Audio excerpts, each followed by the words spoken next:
Ay, magandang gabi kasi kagabi natin gagawin. So ito, meron tayong nakatambak dito na CC502L na Bluetooth amplifier. Bluetooth amplifier lang to mga boss. Tapos meron tayo ditong sirang iPhone, iPad na na speaker. Maganda sana to mga boss kasi Sony. Kaya lang galing na to sa iba't ibang pagawaan, hindi na repair. Kahit ako sinubukan ko din eh. Hindi kinaya ng powers ko, sayang naman. Nakasil pa yung speaker nito kaya nanginayang tayo. Pero dahil wala nang ang pakinabang, talagang hindi na uubra. Troubleshooting pa dito, hindi na talaga siya nag-power. Hindi na kinaya, kaya hindi na pinilit. So gagawin natin dito ay kakabit natin to sa Sa ngayon, hahanapan natin ng pwesto. Pero bago natin hanapan ng pisto, subukan muna natin yung speaker kung maganda ang tunog. So ikakabit natin yan, tapos meron tayo ditong extra na battery. Gagawin natin itong Bluetooth speaker na lang na wala pang kumbaga, patapon na to, wala na rin to, pero sayang naman ng speaker original, gamitin natin para may magamit tayo dito. Improvise na lang tayo kung baka sakali. Okay? So sa ngayon, ihinang ko muna tong speaker dito. Kasi kinulas ko din to, gawa ng chinik ko yung speaker. Yung IC niya pala sa audio, yan. Yan. Yan yung hanapin natin sa Google dyan mamaya yung Pero bago tayo magsimula, mag-sound check muna tayo nito. Excited tayo. Okay? Tapos ito, may adapter naman dito na 5 to 24 volts ang supply niya. Kaya pwede itong battery na to. Hinihinang na natin yung speaker mga boss. Ito yung supply natin, 12 volts galing dito sa adapter. Ito yung code niya sa Bluetooth CC100. Yan. Per natin, okay. Ayun, tumunog. Tapos bubaan muna natin volume. May bossing ba kayo? Meron. Yung yung pang-trade na medyo yung bakal siya na hindi naman kalakihan na. Wala ko niya. Magdala ka ng sample para masabi natin kung meron ako o wala. Kasi ordinary lang na bossing ang meron ako eh. Pang standard lang yung mga. Oo. Kung iba yung design ng bossing mo, wala ako nun. Medyo malaki sa konti. Mahirap po wala akong ganyan eh. Ordinary lang na bossing. Pero may bossing ka pa rin ba medyo malaki? Wala po, yun lang. Wala. Yung bossing lang talaga sa Pang standard. yung common lang na electric fan. Bakal kasi yun, pero mas malaki talaga konti. Yung boss, naman. We hit him with the fires. So ayan, naka-play na tayo ng may dumating na customer. Ayan. Okay. Ay, natanggal yung supply natin. Natanggal yung supply. Okay, tuloy. Nag-stop.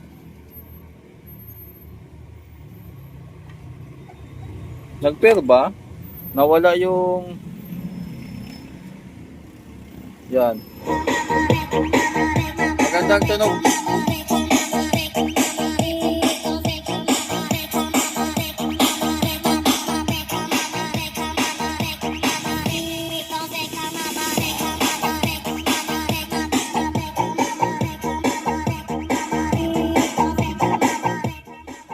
Okay, maganda ang tunog mga boss.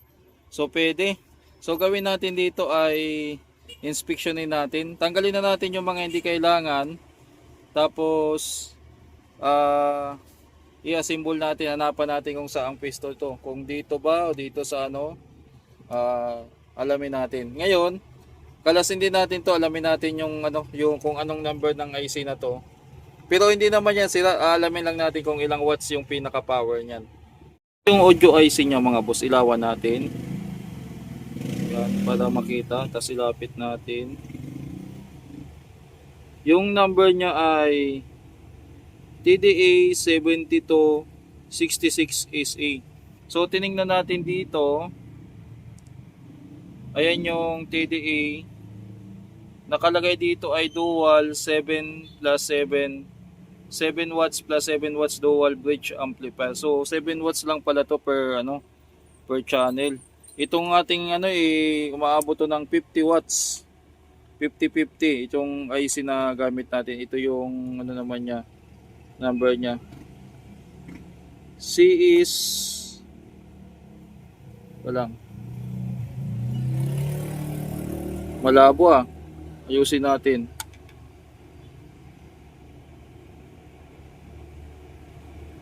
C is 8673E. So try nating i-google kung ano yung ano. C is 86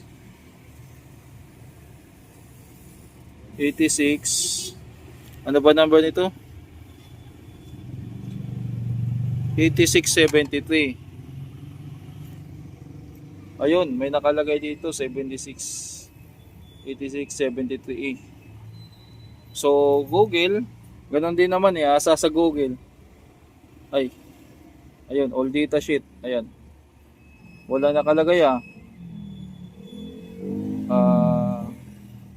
ito. So ito may nakalagay dito sa description. Kika lang, patayin natin yung ano. Zoom yan.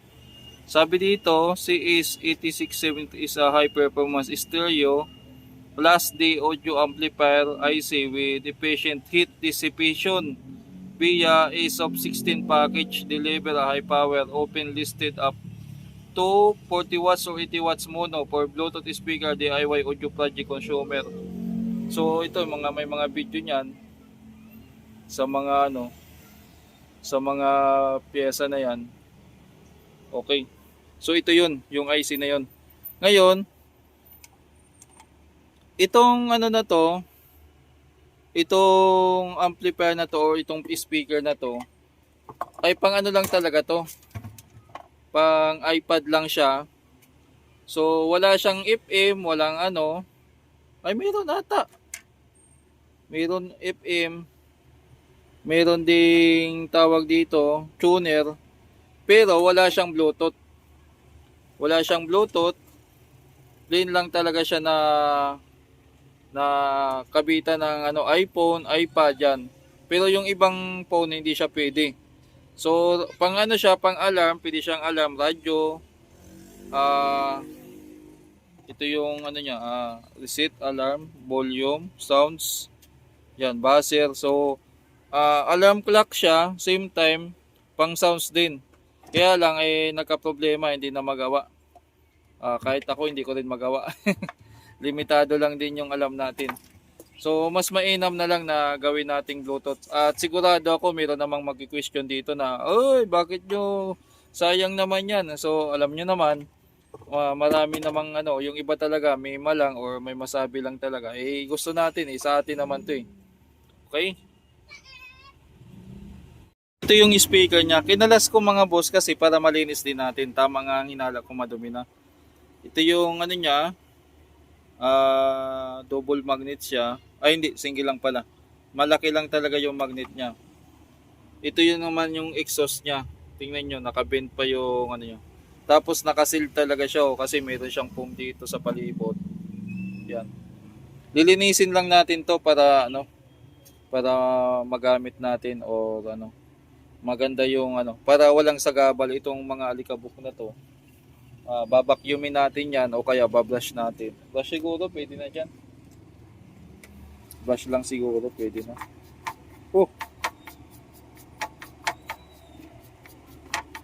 Yan. Talsik laway pa ako. So maganda. Maganda pa kasi rubber yung ano niya eh. Rubber yung cone niya. So kaysa naman sa nakatabi lang, gamitin na lang natin. Ayan, pang ano dito, pang sounds dito sa shop, pwede na siguro to. Ayan. So gawan ko ng paraan na lang. Tapos dito natin ilalagay yung amplifier section niya. O yung pinaka-amplifier board. Plus din na kaya ano. Tapos yung battery pack ko naman, sayang naman, hindi naman nagagamit yun. Magagamit tuloy ngayon. Okay. Yan, linis ko muna yan. Tapos, pag ano, finalize ko na lang, hanapan ko ng paraan kung saan ko may ilalagay yung ano. So, ibabalik ko na rin dito yan. Nakasealed pa yun. Kaya maganda rin ang tunog pala niya. Buong buo mga boss. Parang ano lang din, parang original din talaga na ano. solid ang tunog. Ito na mga boss, dito ko na lang ilalagay. Yung ito pala, tinanggal na natin tong DC socket niya. Tapos nilagyan natin ng wire kasi hindi aabot doon. So gagawin pa natin ng paraan kung saan ilalagay doon. So dito tamang-tama nilagay ko dito. Siguro lalagyan ko na lang to ng glue kasi hindi na aabot yung tornilyuhan niya sagad na pag sa saktuhan lang oh. Hindi na ata kakagat yung So glue na lang, tinabas ko na rin dito para kumasya. Yan. Okay. So abangan nyo na lang mga boss yung finished product. Ay, aga po boy.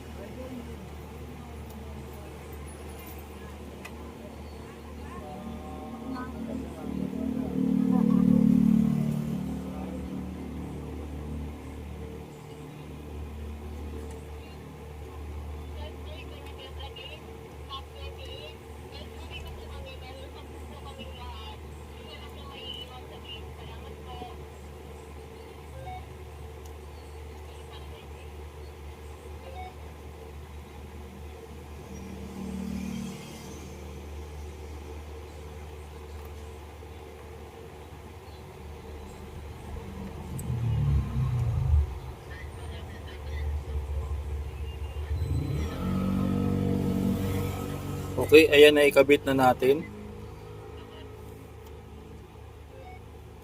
Yan.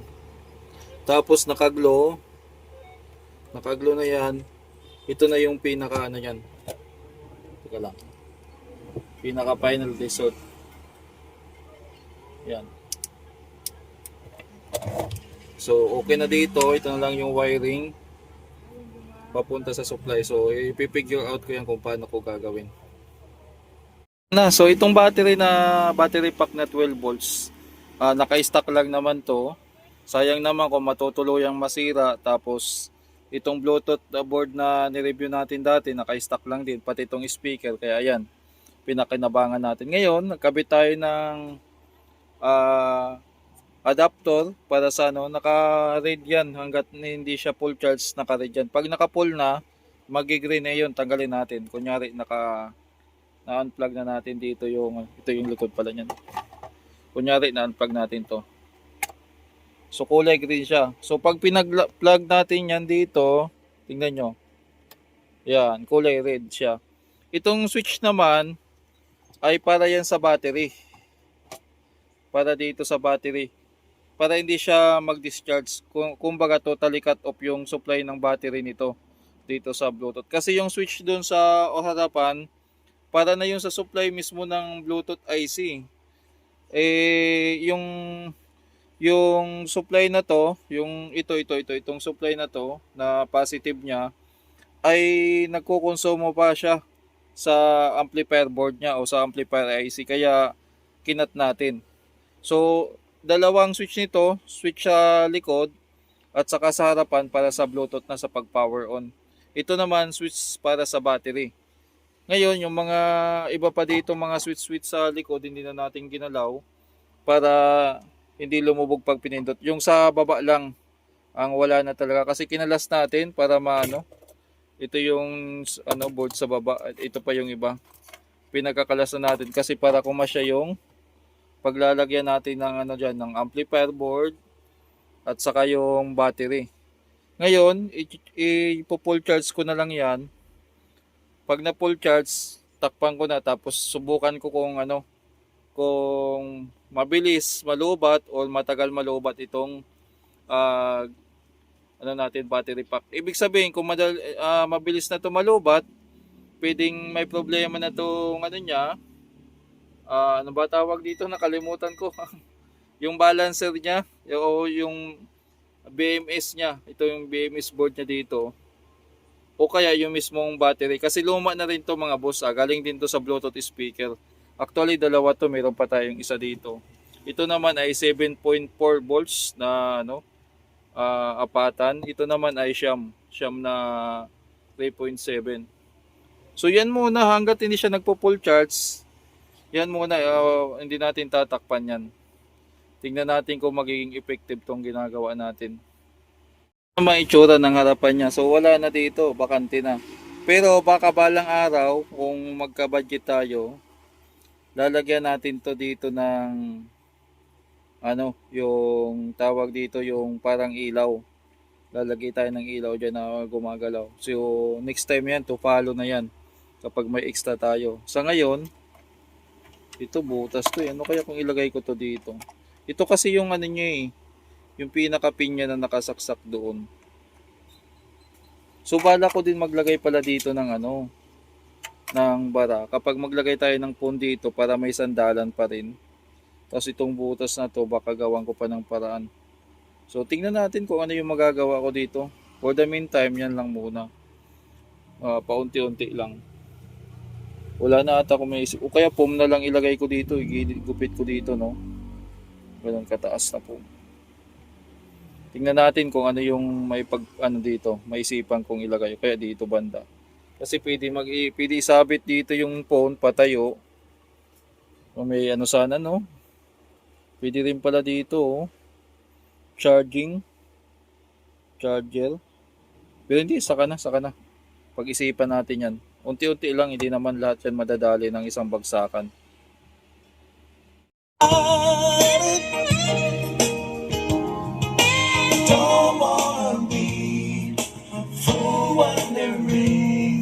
So ayos mga boss, ayos na. So nilagyan natin dito ng bara. Yan. Para pwede nating ipasok ilagay lang yung cellphone o kaya pahiga, hindi siya babagsak. Ayan. So ayos na siya. Ito naman yung likod niya. Yan. So meron pa tong kung sakali pag may extra tayo, pa natin to, innovate pa o i-upgrade pa natin. Baka maglagay tayo dito ng kung hindi ilaw, voltmeter, basta pag pag-isipan pa natin